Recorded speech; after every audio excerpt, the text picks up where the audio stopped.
Good morning to all. இன்றைக்கி Ramzan celebrate பண்ணுற எல்லாருக்குமே ஹாப்பி ரம்ஜான். இன்றைக்கி காலையில் எந்திரிச்சாச்சு. காலையில் எந்திரிச்சோட்டியே வேலையை வந்து கடகடன்னு ஸ்டார்ட் பண்ணியாச்சு. வேலை வந்து எந்திரிச்சது 7 மணிக்கு தான். அப்படி ஒன்றும் சீக்கிரமாலாம் எந்திரிக்கலை. காலைல ஃபஸ்ட்டாக தொழுதுட்டு அதுக்கப்புறம் தூங்கிட்டு லேட்டாக தான் எந்திரிச்சேன். காலையில் எந்திரிச்சோட்டியே வேலை இன்றைக்கி தோசையெல்லாம் ஊற்ற முடியாதுன்னு சொல்லிட்டு இன்றைக்கி இட்லியை மட்டும் வச்சு சாம்பார் வச்சுட்டேன். ஏன்னா சட்னியெல்லாம் செஞ்சால் இந்த சட்னி அந்த சட்னி வேணான்னு சொல்லிட்டு 1008 தொல்லை இருக்குன்னு சொல்லிட்டு இன்றைக்கி இட்லியை வச்சு சட்னி செஞ்சு ஹாட் பேக்கில் அப்படியே வச்சுட்டேன். ஃபஸ்ட்டு வேலையாக பெரிய குக்கர் ஒன்று தான் இருக்குது. அதனால இன்றைக்கி தால்ச்சா வச்சிடலான்னு சொல்லிட்டு முக்கால் படி வந்து தால்ச்சாவுக்கு வந்து துவரம்பருப்பு போட்டுட்டு மிச்சம் கடலைப்பருப்பு போட்டுட்டு பேலன்ஸ் கடலைப்பருப்பை டப்பாவில் எடுத்து போட்டு வச்சுட்டேன். தால்ச்சா ஃபஸ்ட்டு ரெடி பண்ணிவிட்டேன். அதுக்கப்புறம் ஈஸியாக இருக்குன்னு சொல்லிட்டு எல்லாத்தையும் ரெடி பண்ண ஆரம்பிச்சிட்டேன். வெங்காயம் வந்து 10 வெங்காயம் வந்து எனக்கு வந்து 1.25 படி சமைக்கிறேன். அதனால் 10 வெங்காயம் வந்து கட் பண்ணி வச்சுருக்கேன்.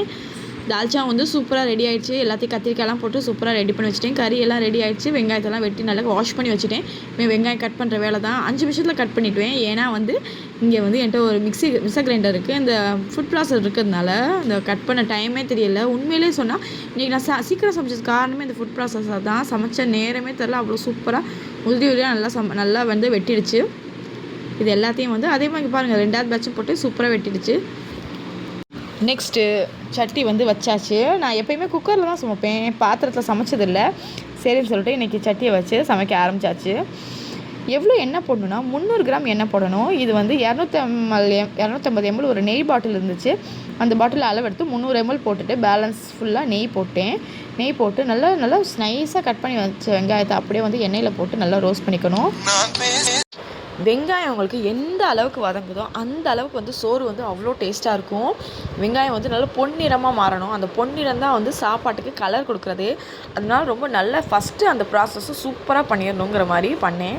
இவ்வளோ மாஸ் குவான்டிட்டியில் நான் இன்றைக்கி தான் செஞ்சேன். அதை நான் ஆல்ரெடி அவங்களுக்கு சொல்லியிருக்கேன். எப்போயுமே வந்து 1.5 பாவசர்னால் வந்து கொஞ்சோண்டு தான் சமைப்பேன். ஒரு 2 டம்ளர் அந்த மாதிரி சமைச்சு பார்த்துருக்கேன். குக்கரில் தான் சமைச்சிருக்கேன். சட்டிலாம் சமைச்சதை பார்த்திங்கன்னா இந்த அளவுக்கு வெங்காயம் சூப்பராக வதங்கியிருக்கணும். அதுக்கப்புறம் 300 கிராம் இஞ்சி பூண்டு எடுத்துக்கிறேன். இஞ்சி தனியாக 300, பூண்டு தனியாக 300, ரெண்டையும் சேர்த்து அந்த இஞ்சி பூண்டோட பச்சை ஸ்மெல் போகிற வரைக்கும் நல்லா அடி பிடிக்கும். அதனால் நல்லா கவனமாக பார்த்து கிண்டி விட்டு நல்லா அதை வந்து ரோஸ்ட் பண்ணிக்கணும். அதுக்கப்புறம் தக்காளி சேர்த்துக்க வேண்டியதான். இதையும் அதே மாதிரி சாப்பரில் தான் வெற்றினேன். சூப்பராக இருந்துச்சு. எல்லாத்தையும் பட்டை, கிராம்பு, கரம் மசாலா எல்லாத்தையும் போட்டு பார்த்து கலரை பாருங்களேன். கலரை பார்த்துட்டு ஆஹா எக் பிரியாணி சூப்பராக வருங்கிற மாதிரி திருப்தி இருந்துச்சு. சரி எல்லாத்தையும் போட்டு கிண்டி வச்சாச்சு. இது கிண்டுறதுக்கு எனக்கு எவ்வளோ நேரம் ஆச்சுன்னா நான் 10 மணிக்கு சட்டியை வச்சேன்.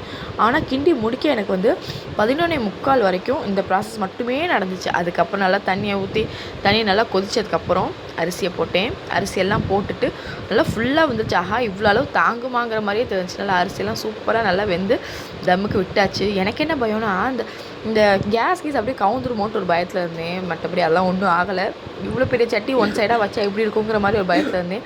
திறந்து பார்த்தா ஆஹா அல்ஹம்துலில்லாஹ் சூப்பராக இருந்துச்சு சோறு. கொஞ்சம் மேலே அப்படியே நெய்யை ஊற்றி அப்படியே சோறு நல்லா பெரட்டி விட வேண்டியதான். கீழே உள்ள சோறு மேலே உள்ள சோறு கீழேன்ட்டு.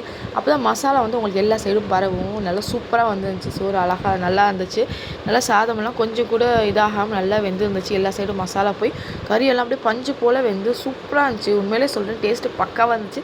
நானாக இப்படி சமைச்சேனாங்கிற மாதிரி ஒரு அவ்வளோ சந்தோஷமாக இருந்துச்சு. நல்லா சூப்பராக வந்துருந்துச்சு. சரி முதல்ல வந்து நமக்கு தனியாக கொஞ்சம் எடுத்து வச்சுக்கலான்னு சொல்லிட்டு கொஞ்சோண்டு தனியாக எடுத்து வச்சேன். அதுக்கப்புறம் எல்லாருக்குமே வந்து கழட்டி கொடுக்க ஆரம்பித்தாச்சு. கொஞ்சம் டேஸ்ட்டுக்கு ஃபஸ்ட்டு சாப்பிட்டா தானே நம்ம ஃபஸ்ட்டு சாப்பிட்டு எப்படி இருக்குன்னு பார்த்து தானே மற்றவங்களுக்கு கொடுக்க முடியும்னு சொல்லிட்டு நம்மளுக்கு மட்டும் தனியாக எடுத்து வச்சுட்டு இன்றைக்கி எல்லாேருக்கும் கட்டி கொடுத்தாச்சு.